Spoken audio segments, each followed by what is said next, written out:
Hello and welcome to another episode of H. Paul Models. So to start modelling, I had the very basic kit. Over the years I've built up, and these basically are my tools, shall we say. First one is a very good scalpel, without a doubt one of the most important tools I've got for cutting parts, shaving parts, filing and whatnot. Then we have your normal paintbrushes, can be Humbrol, Poundland, whatever you fancy using.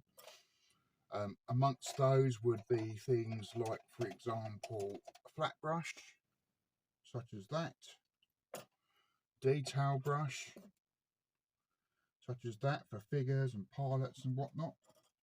Then we come to glues. My favourite go-to is the Contactor Professional from Revell.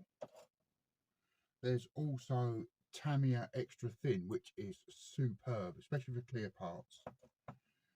The poly cement glue I don't use too often, but I do find it's very good if you use with this filler, Humbrol model filler. Mix the two and you have a really nice, almost paste-like filler.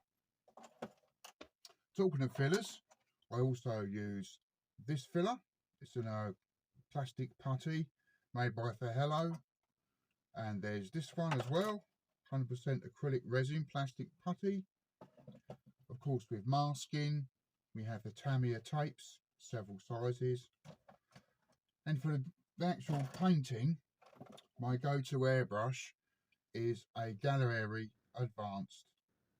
These were only about, I think, £40 online, not very expensive. They're not particularly light brand, but for me, it's perfect and well within my budget. I've also got a cheap Amazon, eBay, I can't remember where I got it from now, which I use for varnishing and weathering only, because to be honest, it's a bit of a pig to clean. And of course, we come to grippy tweezers. They're very good for holding small parts whilst painting or putting decals into water.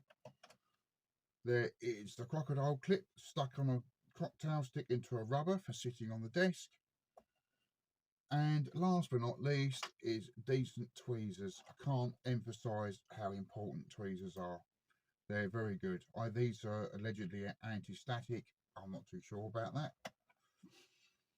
Other chemicals would be 99.9% pure alcohol that I use for cleaning brushes, the air brushes. We have thinners, which I use for obviously airbrushing. And of course, liquid flow improver. Then we come to paints. As I said in my original intro video, I use mainly Humbrol products, so I've got quite an array collection of Humbrol starter kit paints. And I also have Humbrol drop bottles, 40, 50 different colours. Then we have Decal Fix for fixing those pesky decals. Gloss varnish for when you finish your painting, doing the decals, and re-gloss varnish. And then we have the matte varnish for the finish to dull down the shine a little bit on your models. For weathering, I would use things such as Poundland makeup, believe it or not, absolutely superb. I got this weathering powder from Humbrol. It's okay, but it's not as good as that. And there's various stuff from Revell powdering stuff, don't quite know what you'd call it. Well, that's my basic toolkit, ladies and gents. I've built it up over the last few years.